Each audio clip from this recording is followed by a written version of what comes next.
무한하신 하나님을 믿는 기쁨이라는 제목으로 하나님 말씀 함께 나누겠습니다. 시편 95편부터 100편까지 이 6편의 시를 우리가 신정시, 이렇게 구분을 합니다. 통치시라고도 말을 합니다. 신정시, 통치시라는 말은 그냥 말 그대로입니다. 여호와께서 만물을 통치하시고 다스리신다는 사실을 만천하에 선포하는 그런 시가 바로 신정시라고 볼 수가 있겠습니다. 자, 그 중에서 오늘 97편은 이런 높고 위대하신 하나님을 우리가 어떤 자세로 경배해야 하는가를 다루고 있습니다.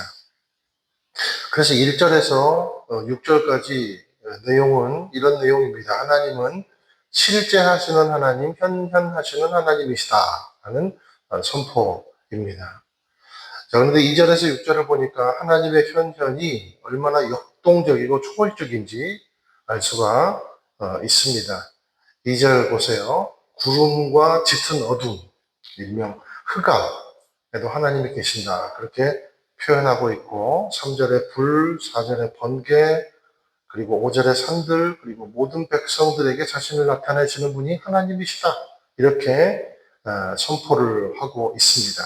그러니까 하나님의 손이 안 미친 곳이 없고 하나님의 존재가 없는 곳이 없다라는 의미입니다. 그나마 이것을 그래도 우리가 좀 느끼려면 우리의 한계와 하나님의 초월성을 한번 대조해 보면 하나님이 얼마나 압도적으로 초월적이신 분이신가라는 것을 조금이나마 깨달을 수 있을 것 같아요. 한번 우리가 스스로에게 한번 질문해 볼게요. 우리 스스로의 힘으로 구름에 닿을 수 있고 그곳에 머물 수 있겠습니까? 우리 스스로 힘으로? 없죠.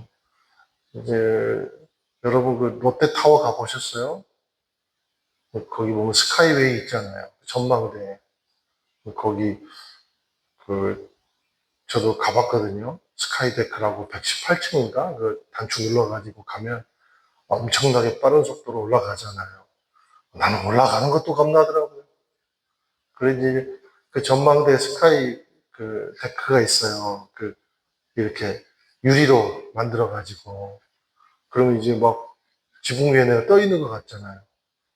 솔직히 저는 못 갔어요. 도저히 거기를 밟을 수가 없더라고요. 근데 이제 그 살 때 있잖아요. 철 프레임? 거기만 살짝 닿고, 아유, 도저히 저는 못 가겠더라고요. 거기 담력 있는 사람은 가서 막 사진 찍고 막 그리고 막 하던데, 그리고 나서 피곤해하고 그러더라고요. 오금 저리고. 네. 제가 아내랑 의하고 케이블카 타봤어요. 뭐 엄청 오래 가는데, 막 굉장히 여유로운 척 했어요. 근데 속으로는, 막 이렇게 절벽 올라가니까, 막 절로 입에서 주님 막 소리가 막 나오더라고요. 주님 소리가 막 절로 나오더라고요. 여러분, 우리가 그렇습니다. 여러분, 우리는 구름에 머물 수가 없어요. 하나님은 오늘 구름에 머무신다는 거죠. 짙은 어둠이 그분을 둘러쌌다 그랬습니다. 우리도 한번 질문해 볼게요. 우리가 창조전 같은 이 짙은 그런 칠흑 같은 흑암에서 여러분 며칠이나 버틸 수 있을까요? 아마 제가 볼 때 정신병 걸릴 것 같아요. 그 트라우마에 평생 시달릴 것 같아요. 제가 작년에 혼자 이 숙소에서 살면서 5층 수도관이 터지거나 아니면 이제 아우리치 팀이 이제 사진 요청을 갑자기 하면 제가 이제 바로바로 이렇게 이제 응답을 해줘야 되니까 밤낮 없이 막 지하 1층을 내려가야 했어요. 그때는 지하 1층이 마치 그 장기 적출 장소 같았잖아요. 그래가지고 지금이야 우리 청년부가 그리고 아우리치 팀들이 와가지고 깨끗하게 청소를 해놔서 너무 좋지만 공포스러웠습니다. 낮에는 그나마 괜찮았어요. 야, 그런데 이 밤에 이제 내려갈 일이 생겨요. 새벽이나. 수도관 터졌다, 막, 그럼 밤에도 이제 내려가 봐야 되잖아요. 야, 그러면, 진짜 후레쉬를 몇 개를 갖고 내려갔는지 몰라요. 너무 겁이 나가지고. 그렇게 안 보이죠? 제가 겁이 많습니다. 여러분, 하나님은 그런데요, 흑암에, 짙은 흑암에도 하나님은 들어가셔서 흑암을 정리해버리시는 하나님이시다라는 겁니다. 한번 또 비교해볼까? 우리가, 우리 스스로의 힘으로 불 속에서 얼마나 버틸 수 있겠어요? 그렇잖아요. 여러분, 인조로봇도 못 견딥니다. 우리는요, 정오의 태양을 똑바로 쳐다보지도 못해요. 그게 우리의, 그리고 또 우리 스스로 번개불에 뭐 콩볶아 먹는다는 말이 있지만, 할 수 있어요, 없어요? 도저히 그 합니다. 어림도 없습니다. 우리는 길거리에 가다가 번개불만 그냥 확 내리쳐도 막 모르는 사람끼리 서로 막 기대고 그러잖아요. 어머나 그러면서. 그게 우리라는 거예요. 여러분, 하나님과 우리를 한번 대조해 보세요. 또 질문해 볼게요. 우리가 여기 하나님은 산속에, 산에서도 거하신다, 그랬는데, 우리가 깊은 산 속에 아무런 장비 없이 얼마나 버틸 수 있습니까? 그 히말라야 산맥에 에베레스트 산 이런 데는 그 추우면 영하 60도까지 내려간다잖아요. 어, 그래서 지금도 제가 그 TV나 이런 데 보면은 아직도 뭐죠? 그 에베레스트 산에 시체들이 가득하대요. 등반하다가 죽은 시체들이. 그 최첨단 장비를 가지고도 살아남지 못해요. 살아남아도 그냥 거기서 깃발 하나 꽂고 기념사진 찍고 내려와야 돼요. 안 그러면 죽으니까. 그게 우리 인간의 한계다라는 겁니다. 자, 비교해 보세요. 그러니 하나님의 현현, 하나님의 실제 하심은 얼마나 초월적입니까? 이거는 상상이 안 가는 거예요, 상상. 하나님은 지금도 우주 만물 가운데 운행하십니다. 그리고 통치하십니다. 그리고 다스리십니다. 우리는 히말라야 뭐 3,000m 이상 올라가도 그런 거 동물 있다면서요. 그 뭐 설표범, 뭐 스노우 레오파드 그래가지고 설표 이런 거 있잖아요. 야크도 있고 그런 것이 살아있는 건 믿는데 하나님이 존재는 안 믿는 거예요. 근데 제가 왜 그럴까 가만히 생각해 봤어요. 물론 영적인 문제이긴 하지만 하나님은 너무 초월적이어서 믿기가 힘들다는 거예요. 너무 초월적인 분이기 때문에. 그런데 하나님의 권능은요, 관념이 아닙니다. 실제입니다. 실제. 그렇죠. 그래서 하나님의 초월은요, 할 수 없어요. 그거는 인간 이상의, 인간의 지식 이상이기 때문에 그냥 체험하는 수밖에 없어요. 다른 방법이 없어요. 그 앞에 한번 그냥 무너지고 경배하는 그 느낌, 그걸 받을 수밖에 없어요. 영으로. 그게 하나님의 존재다라는 것입니다. 자, 우리의 삶에 마치 보이지 않는 것 같지만 가장 확실한 통치자가 누구입니까? 우리가 믿고 의지하는 하나님이시다라는 겁니다. 여기 보니까 산들이 여호와 앞에서 그 온 땅에 5절 보세요. 온 땅의 주 앞에서 초처럼 녹아내렸대요. 초처럼. 그런데 개역 개정을 보면 멋있어요. 표현이. 밀랍처럼 녹아버려요. 밀랍처럼. 자, 이런 능력의 하나님을 의지할 때만 비로소 우리가 사자굴에서도 죽지 아니하고 불 속에서도 춤을 추는 역사가 일어나더라라는 겁니다. 우리가 하나님을 전적으로 의지할 때 하나님은 우리의 삶에 마치 뭐냐면 라이브 중계, 생중계 되시는 분이다. 그러니까 오직 믿음밖에 없다는 거예요. 하나님을 볼 수 있는 건. 우리가 불 속을 견디고 그리고 사자굴에서도 죽지 않는 유일한 않을 수 있는 유일한 이유는 뭔가? 유일한 것은 뭔가? 믿는 것밖에 없다는 거예요. 믿음. 저와 여러분의 삶에서 가장 큰 실세가 누구입니까? 직장을 다니는 사람들은 상사가 실세입니까? 남편이 실세입니까? 예. 아니면 아내가 실세입니까? 돈이 실세입니까? 통장의 잔고가 실세입니까? 아니면 만물의 주인이신 하나님이 실세이십니까? 저와 여러분의 가장 확실한 실세는 하나님이시다는 사실을 믿게 되시기를 축원을 드립니다. 자, 이런 하나님을 믿고 의지하고 하나님은 나의 삶에 실제적으로 간섭하시고 역사하십니다라는 그런 고백을 인정하고 드리고 누릴 때 우리는 생중계 되시는 하나님을 보게 될 거예요. 인간이 얼마나 착각이 심한가.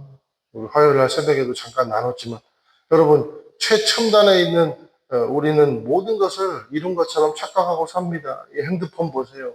옛날에는 이거 상상도 못했잖아요. 전화나 걸고 문자나 하고. 근데 갑자기 막 카톡 생기고 어플 막 게임 막 들어가고 어플 생기고 막 은행 일 다 보고 뭐 요즘에는 노트북 여는 것보다 핸드폰이 훨씬 더 빨라요. 편하고. 지가 이메일 다 보내주고 스캔 다 해서 보내주고 기가 막힌 세상이죠. 보세요 여러분, 요즘 AI가 얼마나 머리가 좋습니까? 인간이 만들었는데 우리는 그렇게 똑똑하게 AI 만들어갖고 그것을 누리는 시대를 살고 있습니다. 연결되지 않은 세상이 없어요. 통제되지 않은 면적이 이제 사라져가요. 점점 더. 그런데 인간이 죽었다 깨어나도 통제할 수 없는 영역이 있다는 겁니다. 그게 뭡니까? 자연의 영역. 그리고 자연을 통치하시는 하나님의 영역은 우리가 도저히 통제가 불가능합니다. 하나님의 초월적인 실제의 기초, 그리고 하나님은 우리를 무슨 기준으로, 초월적인 하나님은 어떤 성품으로 우리를 다스리시는가? 6절 한번 같이 읽어보실게요. 시작. 의로우심을 선포하고 모든 백성들이 그분의 영광을 보았다. 이게 다 의로우심. 한번 밑줄을 보세요. 하나님의 초월적인 실제의 기초가 있다는 겁니다. 그게 뭔가? 바로 의와 공평이라는 겁니다. 의라는 거예요. 공의라는 거예요. 그런데 하나님의 이 공의, 의와 공평은 변함이 없다는 겁니다. 유행을 타지 않는다는 거예요. AI처럼 오류가 나지 않는다는 거예요. 영혼에서 영혼까지 이어지는 완전한 의라는 겁니다. 그래서 그분의 영광을 백성들이 보는 거예요. 7절에서 9절 같이 한번 읽어보실게요. 시작. 조각된 형상을 숭배하는 모든 사람들은, 우상을 자랑하는 사람들은 수치를 당할 것이다.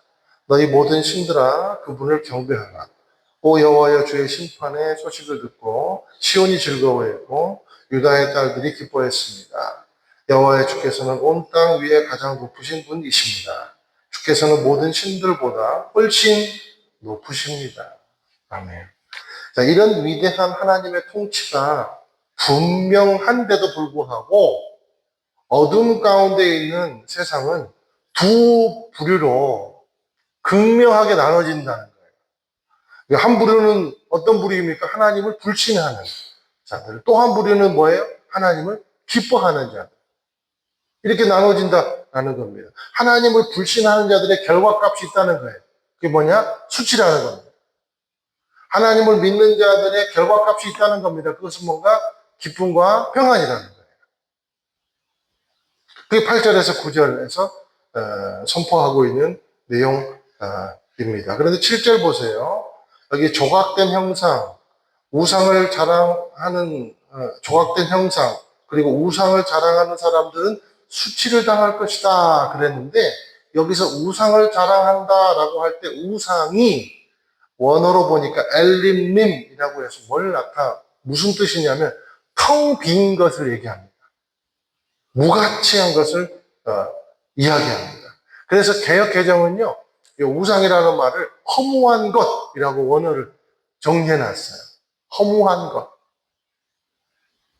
그러니까 우리가 믿고 있는 돈, 그 다음에 건강, 정보력, 인맥, 이런 것들은 우리에게 일시적인 만족을 주지만, 영원할 것 같지만, 일시적인 만족을 줄 수밖에 없다는 겁니다. 결국 그것은 뭐예요? 텅 빈 것.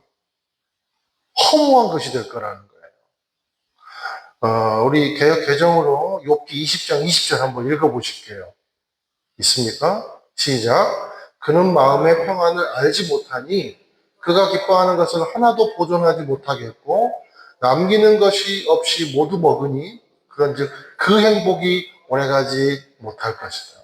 풍족할 때도 괴로움이 이르리니 모든 재난을 주는 자의 손이 그에게 임하리라. 이게 헛된 것을 쫓는 사람의 일시적인 행복이고 영원한 멸망이라는 거예요. 결과값이 뭐예요? 수치라는 겁니다.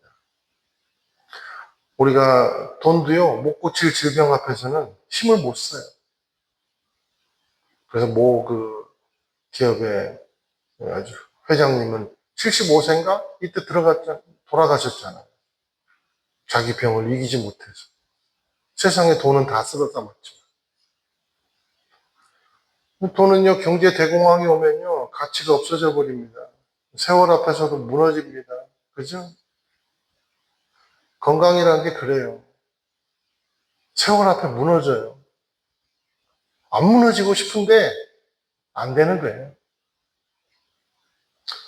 자, 그러니까 하나님을 인정하지 못하고 허무한 것을 하나님인 것처럼 여기고 살 때 결국 그것은 인생이란 큰 가치를, 아주 인생이란 이 위대하고 큰 가치를 허무한 것을 던지는 도박 같은 삶이다 라는 겁니다. 결국 그런 인생의 결과값은 수치다라는 거예요.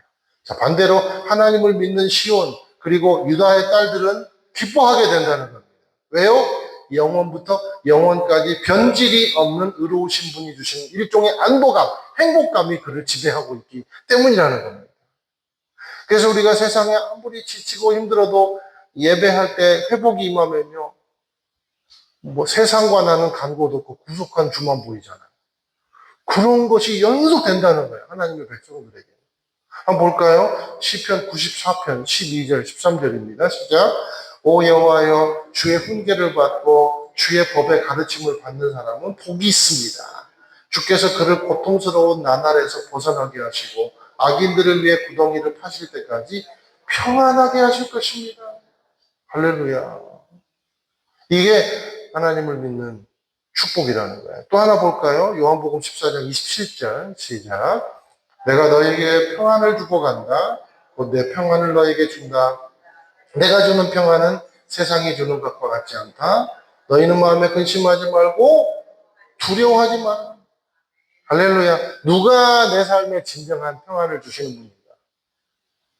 누가 내 삶에 진정한 왕이신가? 라는 겁니다. 내가 주는 평안은 세상이 주는 것과 같지 않다. 그냥 일시적이지 않다는 거예요. 잠깐이지 않다는 거예요. 영원한 평안을 주신다는 거예요. 그러니 두려워하지 말라는 겁니다. 두려워할 이유가 없다는 겁니다. 사랑하는 여러분, 우리 믿는 사람은 두려워할 이유가 없는 사람임을 주님의 이름으로 축원을 드려요. 지하실 갈 때 빼놓고.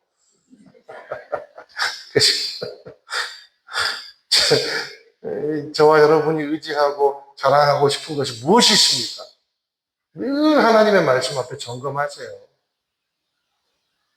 점검하다 보면 내가 하나님보다 앞선 가치들이 이런 것들이구나라는 것을 발견하게 됩니다. 그러면 빨리 제자리로 돌아가는 거예요. 신앙은 원심력이거든요.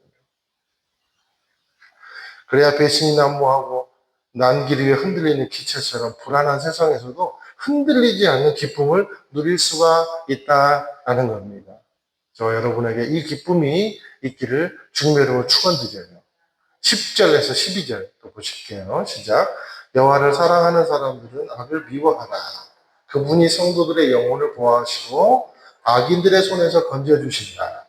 의인들 위에는 빛이 심기고 마음이 정직한 사람에게는 기쁨이 있다. 너희 의인들아 여호와를 즐거워하고 그 거룩한 이름을 기억하며 감사를 드리라.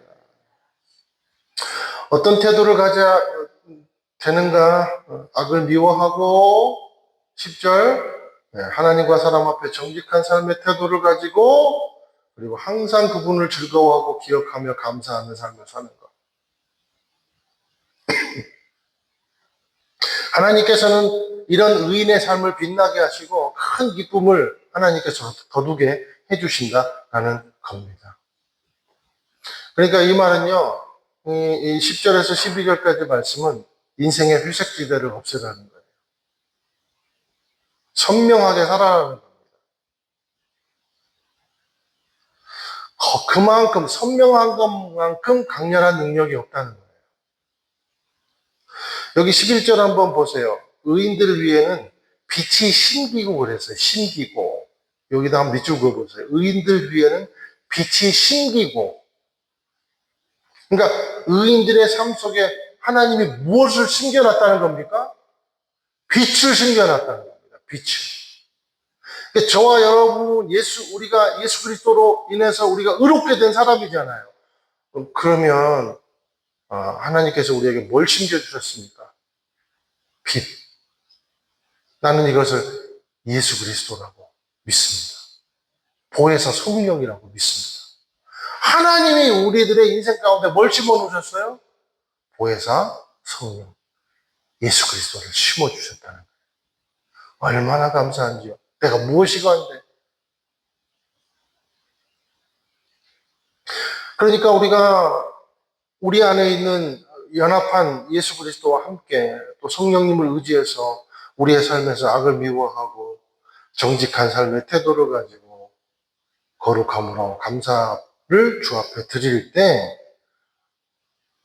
우리 속에서 역사하시는 예수께서 빛이 난다는 겁니다. 그러면 우리의 삶도 빛이 난다는 겁니다. 왜요? 우리는 나는 죽고 예수로 사는 삶이니까. 예수님이 빛나게 해주신 인생이 되더라라는 겁니다. 저와 여러분이 완벽할 수는 없어요. 누가 완벽해요? 그러나 우리가 항상 이 10절에서 12절의 말씀을 한번 지켜보기를 소망합니다. 악을 미워하십시오. 그리고 하나님 앞에 정직하십시오. 그리고 거룩하기를 힘쓰시고 감사함으로 주 앞에 예배하는 그런 삶이 되기를 예수님의 이름으로 축원을 드립니다. 하나님 앞에 이런 삶의 태도를 가지고 나갈 때 우리의 인생을 안전하게 하시고 그 날개 밑에 거하게 하시고 더 없는 능력으로 채우시는 은혜를 경험하는 삶이 되기를 예수님의 이름으로 축원을 드립니다.